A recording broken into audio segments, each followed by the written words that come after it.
Hey, what's up guys? Hope you're all fantastic. Today it's time for the next episode in my series covering my top 100 movies from the 1980s. Today I'm diving into movies number 90 through 81. We have some action, of course, we have some comedy and some drama, a splash of sports, some true crime, and 100% 80s nostalgia. And if you missed the first episode covering movies 100 through 91, I will be linking it in this video, putting it down in the description as well. And like last time, I'm not going to be wasting time with all the synopsises to these flicks. Just to keep this video moving along, I will be leaving them down in the description as well. So with that said, let's get into the next 10 movies.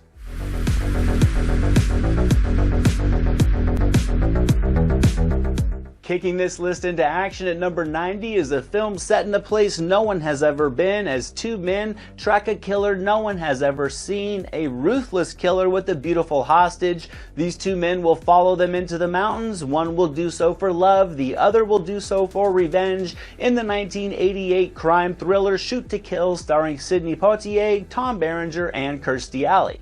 Now, if you want a tension-filled thriller set out in the lush wilderness, then Shoot to Kill is a great pick. Poitier and Berenger are a fantastic odd couple combination, and I think watching them trek across the rugged landscapes is immersive and entertaining. The plot does keep a quick pace with endless waves of suspense and close calls and action set pieces. It's a game of cat and mouse across the mountains with stunning cinematography. The practical stunt work makes this film, I think, still hold up very well today. The performances from Poitier and Berenger shine, and the supporting cast is a solid ensemble, and I think for an 80s version of Cliffhanger, then Shoot to Kill is the movie to go with.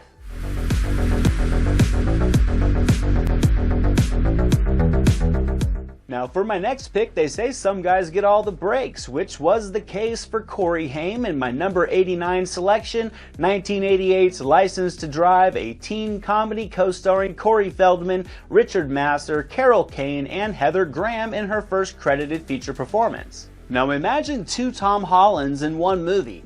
That was the level of star power behind this comedy, because Corey Haim and Corey Feldman were teen heartthrobs, and their chemistry shines throughout this movie. This movie covers just a wild night with two young friends, and it delivers all the shenanigans and insanity of just an 80s Harold and Kumar minus all the pot. The sense of humor really does hit with a lot of appeal, and the chaos really does cut in nicely to keep the pace fresh and keep the flow moving. License to Drive, I will say, it doesn't reinvent the wheel. It knows what it is though, and I think it does embrace the fun. We all kind of know what it's like to be in love as a teen and the crazy things that we'll do. This movie kind of takes that and just skyrockets the nuttiness, and as silly as it is amusing.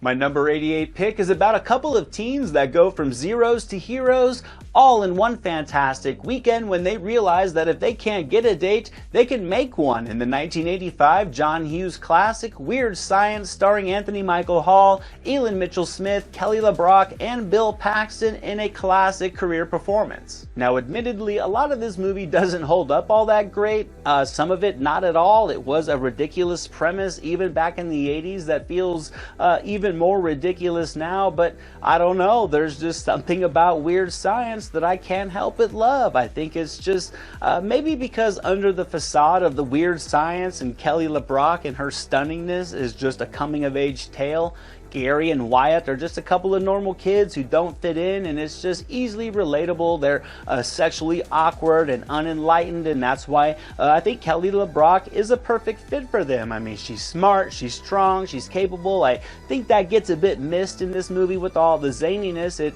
isn't one of Hughes' better movies, but it's just an 80s time capsule of delightful absurdity.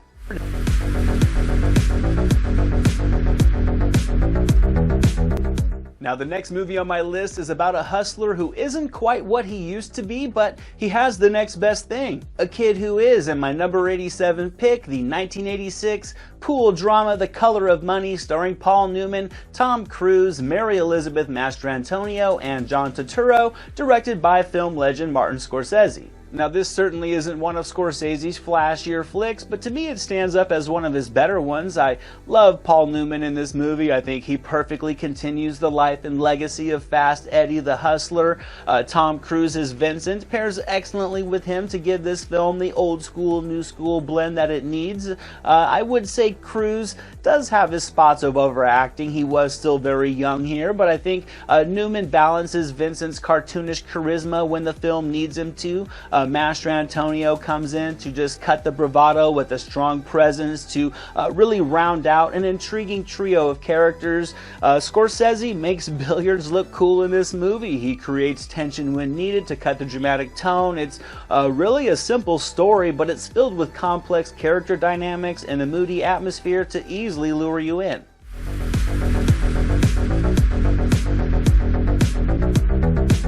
This next movie on my list is about a man who ruled Chicago with absolute power. No one could touch him, no one could stop him, until a small group of men decided to never stop fighting until the fight was done. In my number 86 pick, the 1987 Brian De Palma classic, The Untouchables, starring Kevin Costner, Sean Connery, Robert De Niro, and Andy Garcia. Now, this movie certainly does thrive on its cast. Costner, De Niro, Connery, and Garcia command the screen in this film, but there also is a complex, based on true events story to immerse yourself in here. De Niro is just simply impressive as the ruthless gangster Al Capone. He lives and breathes this character. A young Kevin Costner comes in to, I think, capture every ounce of the self-righteous prohibition agent out to do good.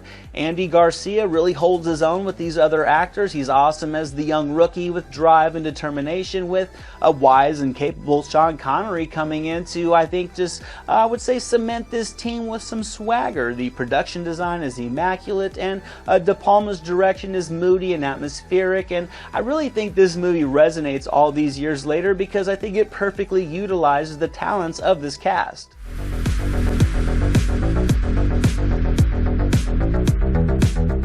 Next up on my list, I have an awesome little skateboarding movie about a kid who only thought about gleaming the cube until the night they killed his brother. In my number 85 pick, Gleaming the Cube from 1989, starring Christian Slater and Stephen Bauer. Now, only in the 80s can you get a skateboarding, crime-solving, coming-of-age teen saga, but with a charismatic young Christian Slater in the lead, this mashup somehow works. The tone is a bit sporadic. The 80s music does create a great vibe, though. It's light and bright when the skateboarding is taking center stage, which is enjoyable. Then it gets kind of serious and edgy. I would say like an episode of 21 Jump Street. When the plot starts to kick in, it's all a bit uneven, I will admit, but when Slater is in crime-solving mode, the aura of young rebellion in this movie is a treat. The surface-level murder mystery sprinkles in plenty of skateboarding-themed action to work back and forth between storytelling and action. It keeps the pace moving and the energy up in a movie that I consider delightfully rare.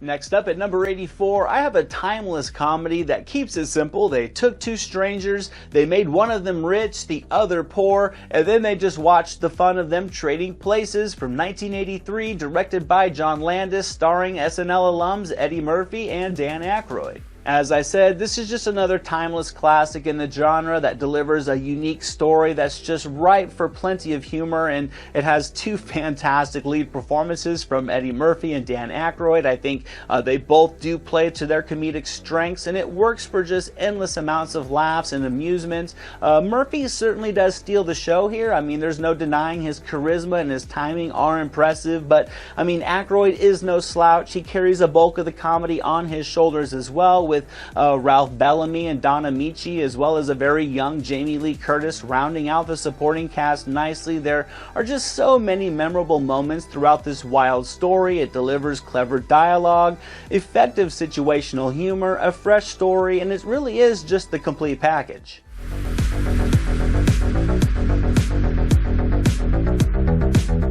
Now, they say that nice guys finish last. Growing up, I always thought it was The Shower, but for my number 83 pick, we meet the winners, Steve Martin and Michael Caine, in the hilarious 1988 con man comedy, Dirty Rotten Scoundrels, from director Frank Oz. This was just a devilishly charming movie that gave a fresh take on the con man comedy. I watched this as a kid and I didn't get so much of the humor until I watched it again as an adult.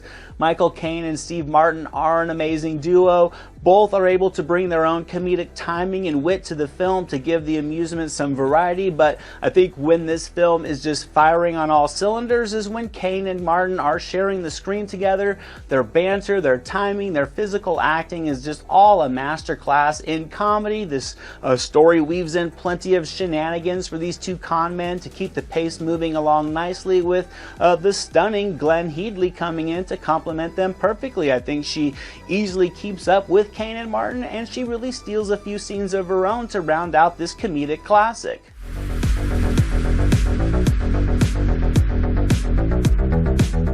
We're heading out to a small stretch of coastline in Hawaii for my number 83 movie about a teenager who came to surf the big waves but found a woman who would show him how to survive, and a challenge unlike any other in the 1987 action drama North Shore, starring Matt Adler, Nia Peoples, and Gregory Harrison. Okay, so as cheesy as this movie is, North Shore can always provide a fun, tropical escape. It's an 80s teen romance blended with the world of surfing, and it's just an absolute delight.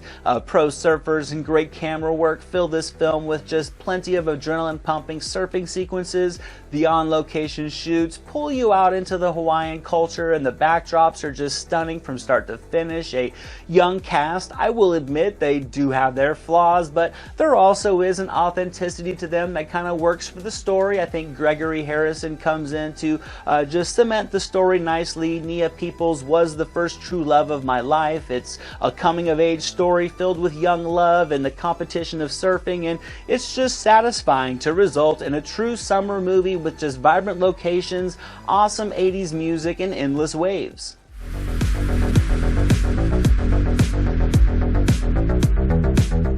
And for my final movie in this video, my number 81 pick, some fight for money, some fight for glory. He's fighting for his son's love, and Lincoln Hawks only knows how to fight one way, and that's in the 1987 action drama Over the Top, starring Sylvester Stallone and Robert Loggia. Now, Over the Top essentially plays out like Rocky III or Rocky IV in terms of plot structure and progression. The bright lights and the tense competition of the boxing ring is swapped out for arm wrestling because it was the 80s and you could do stuff like that and still expect to make a little bit of money on it. The underdog fighter here is swapped out with the underdog father, and what you get is a collection of cheesy close-ups, sweaty arms, arm warmers, eye contact, and world-class grunting. It's all dumb, but just in the most sincerest of ways, as Stallone's Lincoln Hawks fights for the love of his son. Loggia comes in as the rich heavy, but he has his henchmen to kind of make it all work. The film kind of gives arm wrestling a WWF wrestling vibe, which was really popular in the mid 80s, and it just weaves in drama and spots of action and 80s music and just waves of melodrama to really just give you some mindless fun anytime you're in the mood for it. And that wraps up this video, guys. Those were 10 great movies. I hope you enjoyed this episode. As always, let me know what you thought of these movies and what some of your favorites are down in the comments below. Be on the lookout for the next episode in the series of my top 100 favorite movies from the 80s, where we're going to be breaking down films number 80 through 71. And as I said when I kicked this video off, if you did miss the first episode, I'm going to link it all over this video and down in the comments so that you can check it out just in case you missed it. Thank you guys for watching so much as always. I really do appreciate it. Until the next video, I'll see you guys at the movies.